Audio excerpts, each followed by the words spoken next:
morning. Ako si Marilu Candelaria, taking BSL major in English from Grace Mission College. At ito po ang aking iti-demo, ang verb. Ano nga ba yung verb? Sabi, verb is an action word. Ang title po ng aking demo ngayon ay ang action word we can do. Ibig sabihin po, yun yung mga word na gagamitin namin sa mga bata. Ang akin pong demo teaching ay patungkol po sa mga batang kinder o kaya ay daycare po. Na kung saan ay gagawa kami ng 5 action word. Kasama po yung jumping, wave, run, stamp, at saka clap. Paano nga ba ito gagawin? Siyempre, bago po natin ipagpatuloy, kailangan muna natin i-welcome yung mga bata. Welcome mga bata. Sa araw na ito ay pag-aaralan po natin yung verb, the action word we can do. Ibig sabihin po, gagawin natin ito ng sabay-sabay. Pag-aaralan po natin kung ano-ano ba yung mga action word na gagawin natin ngayong araw. Una, kailangan muna po nating pag-aralan yung isang activity kung paano tayo magkakaroon ng action word. Ayan, kakanta muna po tayo. At lahat po ng bata ay maggugrupo po sa 5 grupo. Meron po tayo ditong bola. Ang bola po na ito ay composed of 5 colors. Kung saan po matapat ang bata, ay siya po ang magiging kulay po ninyo. Group of 5 po tayo. Ano po? Ayan. Ang gagawin po natin, yung blue, kapag blue po na tapat, sila po ay magja-jump. Kapag green, sila ay magwi-wave. Kapag yellow, sila po ay mag-run. Kapag red naman po, sila po ay magka-clap. At kapag orange naman, sila po ay mag-stamp. Ano nga ba yung stamp? Yung stamp po, yun yung pagpadyak. Kumbaga sa Tagalog, ito yung pagdabog. Stamp your feet. Pag nagdadabog yung mga bata, di ba, pag nagagalit sa nanay, nagagalit sa ate, nagdadabog sila, nag-stamp sila. Dito po kayo sa orange. Sa red naman, kayo po ay pag-wave. Tama ba? Pag-wave. Yung mga naka-red, naka-red ako ngayon.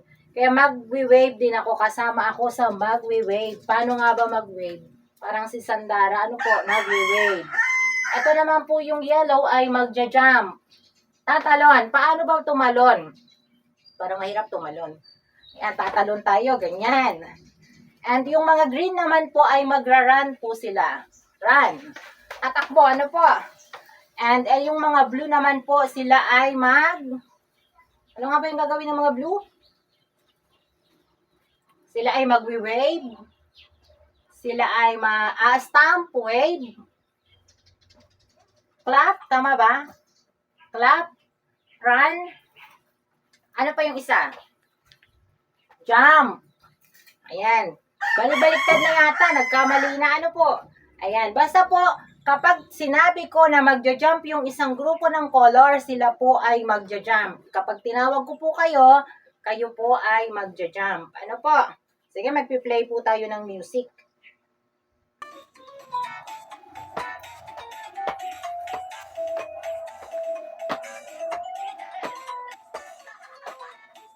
Ayan. Yung mga team po ay tatawagin ko yung orange team, red team, yellow team, green team, at saka blue team. Kapag sinabi ko pong blue team, sinabi kong run, kayo po ay tatakbo. Pag sinabi kong green team, kayo po ay magka-clap. Clap po kayo. Ano po? Pag sinabi kong yellow team, kayo po ay magja-jump. Magja-jump po kayo. Pag red team, kayo po ay magwi-wave. Magwi-wave po kayo. And orange, kapag sinabi ko po orange team, kayo po ay mag-stamp. Mag-stamp po kayo. Ano po? Okay, let's start.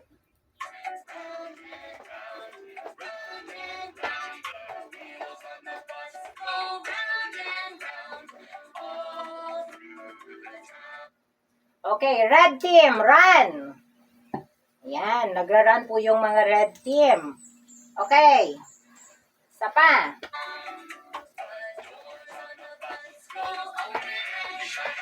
Open it. Okay, orange team, jump! Ayan, nag-jump po yung mga orange team.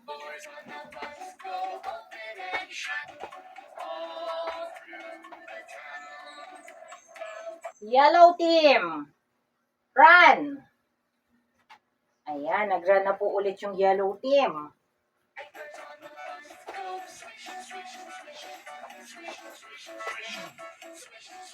O, green team, stomp!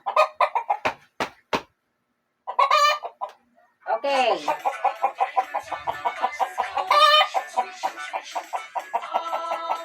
Blue team, wave! Wave blue team. Ayan.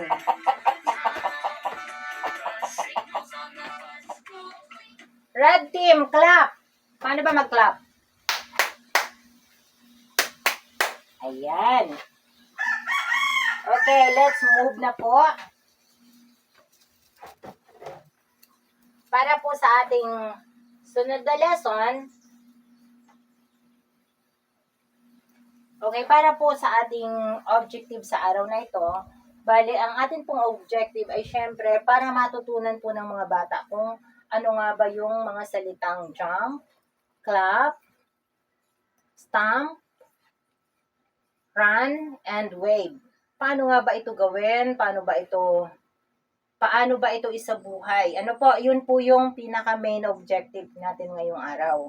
At isa pa po, okay, para naman po sa ating activity na ito, kailangan muna nating malaman ano ba yung naaalala ng mga bata kapag inuutusan kayo ni nanay, ni tatay, ni ate, ni kuya, o kahit na sino, lalo na ako, especially ako po yung nagtuturo sa inyo. Kung uutusan ko ba kayo na gawin nyo yung mga action word na ito, ay kaya nyo ba? Yan, kayang-kaya nyo yan, ano? Kasi po, madali lang naman to. Halimbawa po, sinabi ko po sa inyo na run. Tatakbo ba kayo? Sa buong buhay nyo ba, nagawa nyo na ang tumakbo? Siyempre naman, nagagawa nyo ng tumakbo. Ano po? Kasi po, yun po ay simpleng gawain ng mga bata.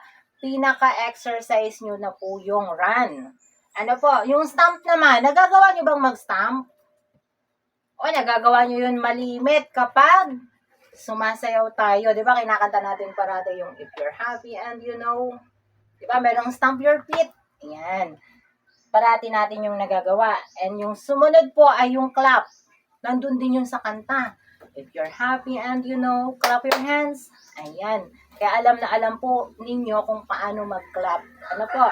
Yung wave naman, actually si wave, minsan kapag halimbawa po ay meron tayong binabate. Hi! Hello!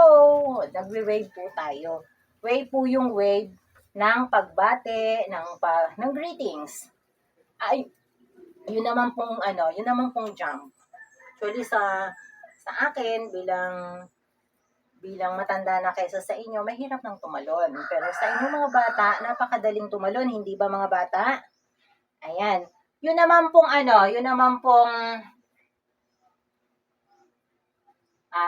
nag-clap na tayo, nag-stomp, nag-jump, nag-run, ano pa ba? Nag-wave, tapos na pala. Lahat na po yun ay nagawa natin. Sa buong buhay nyo ba, naaalala nyo bang pinagawa rin yan sa inyo ng mga nanay ninyo, ng mga tatay ninyo, ng ate nyo, ng kuya nyo, o kahit na sino? Yes, malimit po natin yung gawin. Ano po? Ayan. Yun po yung gagawin natin ngayon. Magkakaroon ulit po tayo ng since na ako lang namang mag-isa ang nandito at nandiyan kayo sa likuran, ako ang magde-demo. Sasabihin nyo kung ano yung ginawa ko. Ano po? Okay, gagawin ko to. Sasabihin nyo kung anong ginawa ko, ha? Anong ginawa ko? Nag-clap po ako. Ano po? O, ito naman. Anong ginawa ko? Siyempre, tumakbo ako. Nag-run po ako. Ayan, ito naman. Nagalit kasi ako eh. Ano pong ginawa ko? Ayan, nag-stamp po ako. Ako'y nagdadabog. Galit na galit kasi ako. Ano po? Nagdadabog ba pag galit mga bata? Nagdadabog ba?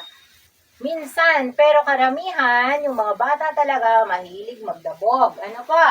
Next po, yung jump. Ay, ang hirap mag-jump. Kaya ko pa bang mag-jump? Sige, magja-jump ako. 1, 2, 3. Jump na ba yon? Yun na lang ang kaya kong jump. Ano pa ba ang hindi ko nagagawa? Yung mag-wave. O, halimbawa, dumating ako, hello kids! Anong ginawa ko? Nag-wave po ako. Kahit mo daw muna yan. Okay, ito naman po yung gagawin natin. Ipapakita ko po sa inyo yung mga pictures. Sasabihin nyo po kung anong ginagawa nila. Ano po? Okay ba kids? Ayan.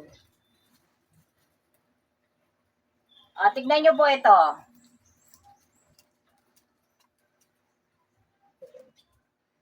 Ano po yon? Anong ginawa nila? Yan, nagja-jump po siya. Jumping. This one po. Yan, wave. Nagwe-wave po siya. Ano po? This one. Okay, anong ginawa niya? Nag-run po siya. Tumakbo po siya. Ito naman po. Nakita niyo ba kung anong ginawa niya? Siya po ay nag-stamp. Ito naman po. Ayan, ano pong ginawa niya? Nag-clap po siya. Ano po? Okay, siguro kumanta tayo ng ng isang music para ma-perfect natin 'yon.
Dalawa lang, no? Sabi yung stamp your feet at saka yung clap your hands lang. Kulang yung music na na-play natin. Kulang siya. Actually, dapat kasi maglalaro tayo. Since nakulang po yung participants natin, isinip na lang po natin sa pagkanta.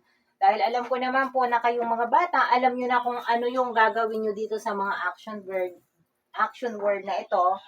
Yun nga po yung verb na kung saan ay gagamit po tayo ng mga action word katulad ng clap, stamp, jump, run, wave. Ano po? Na kung saan, ito po ay mga basic lang naman ito na ginagawa ng mga bata. At natutuwa ako mga bata na napakagagaling po ninyo. Hindi lang basta alam nyo na kung ano yung ating leksyon ngayon, kundi alam nyo rin pa rin po itong gawin. Very good talaga. Kaya palakpakan po natin yung bawat isa.